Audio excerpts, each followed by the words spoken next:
Cool. So the next one's also an interesting one. And I like this one because I'm actually involved in something very similar. Now, with landlords, particularly if there's an issue with the property, the landlords often carry the obligation to repair these issues. Now, whether they carry the obligation or not is inconsequential because there's a number of reasons why a landlord may need to fix a property. Now, it's because of future damage to the property. You need to actually go and maintain and control this. Whether the tenant likes it or not, maybe it's something the tenant doesn't consider important, but the landlord wants to fix it because it's very important. Or on the other side, the tenant is insisting and the landlord is going in and actually now replacing or repairing.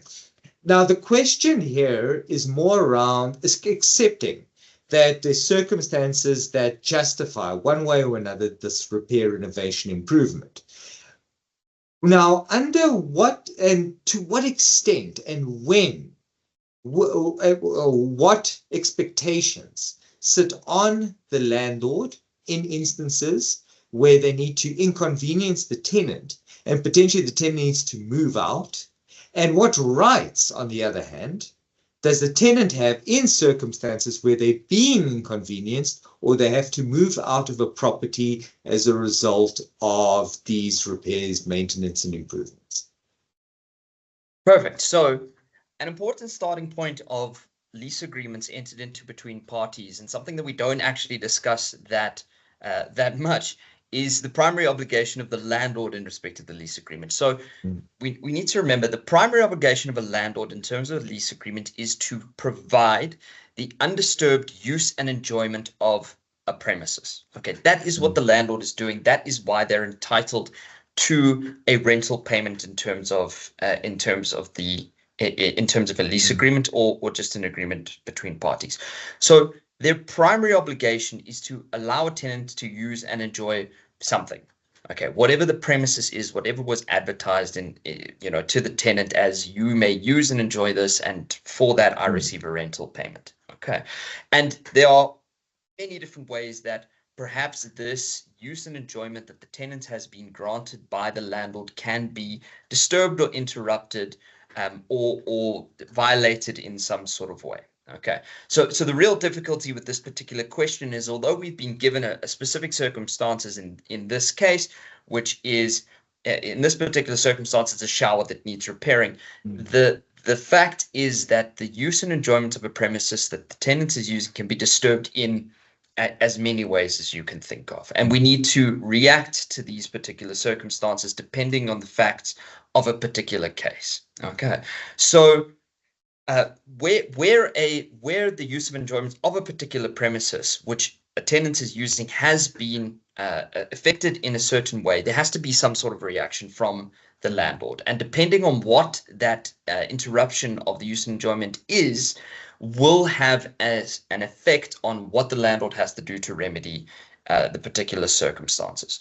Now, what's very important is, as we always promote on this channel, please have effective lease agreements in place between landlords and tenants in all circumstances, because an effective lease agreement, a substantive lease agreement, is going to set out particularly what happens if there's interruptions in the use and enjoyment of a particular premises. And this becomes very important in circumstances where, say, we have a partial or whole destruction of a particular premises. Okay, this is also an interruption of the use and enjoyment of a premises. It's not something novel, but if there is a destruction of a piece of the premises for whatever reason, and continued use and enjoyment of the property is simply not possible into the future, for whatever reason. A good example, maybe part of a roof collapses or something like that. These are rare occasions, but unfortunately, sometimes these things have to be taken account of. An effective lease agreement is going to basically set out what the parties' rights and obligations in respect of those circumstances are. Okay, but those are very outlying sort of situations and very rare situations that do occur. Far more common are smaller situations where perhaps use and enjoyment of a particular premises are going to be affected, but not the whole use and enjoyment of the particular property. So in our particular question we've got today, there's a shower that needs some work. okay, for whatever reason, maybe it's leaking or whatever the case is, and there's going to be an effect on the tenant's use and enjoyment of the property for a period of 3 days in the circumstances. So we're not talking about a big use and enjoyment, being taken away from the tenants here. It's a specific thing and for a specific period. Okay. So in those circumstances, what happens between the parties is going to be a little bit different. Again, if you have a substantive lease agreement, perhaps the lease agreement is going to set out exactly what the obligations and what the rights of the parties are in respect of something like this. So if you do have a substantive lease agreement, that's your first port of call. You're going to go have a look at your lease. What does it say has to happen in the particular circumstances? But if we assume for a moment that there is no substantive lease agreement between the parties, or maybe this isn't dealt with particularly, what you might do in those circumstances is look at, well, parts of the use and enjoyment of this particular premises have been affected, and so how do we make that okay with the tenants in the circumstances? So in our particular question, there was a question of, do we do a rental remission in the circumstances? That's a perfectly valid way of dealing with circumstances where perhaps a proportion of the property is not usable and enjoyable anymore. If the parties can come to an agreement on rental remission, that's absolutely fine. Okay, shower's a little bit difficult because we're told in the circumstances there's only one shower in the circumstances. So maybe a rental remission is not really going to clear it. But say there's a room which was originally advertised to be used and now it can't for whatever reason. A rental remission is the appropriate way to deal with that and say, look, you're able to use less than was advertised, so we're going to reduce the rent accordingly.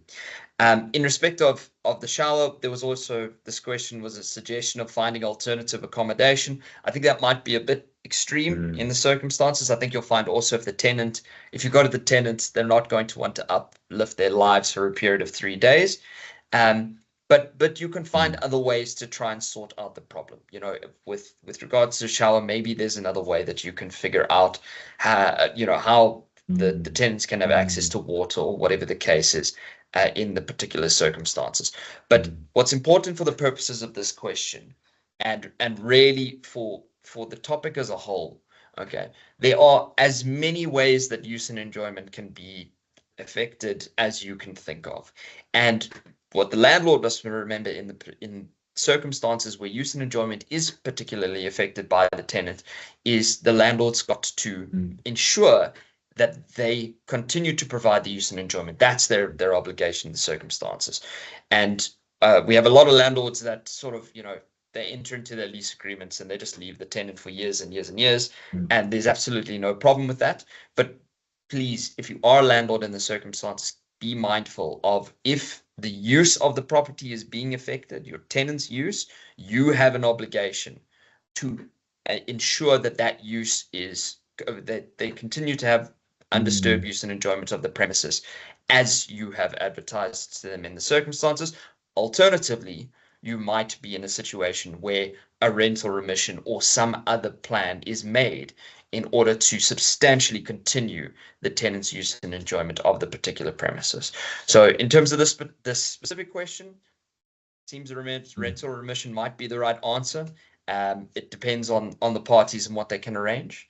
But it's good to keep mindful in any circumstance that a landlord does find themselves in. Gotcha.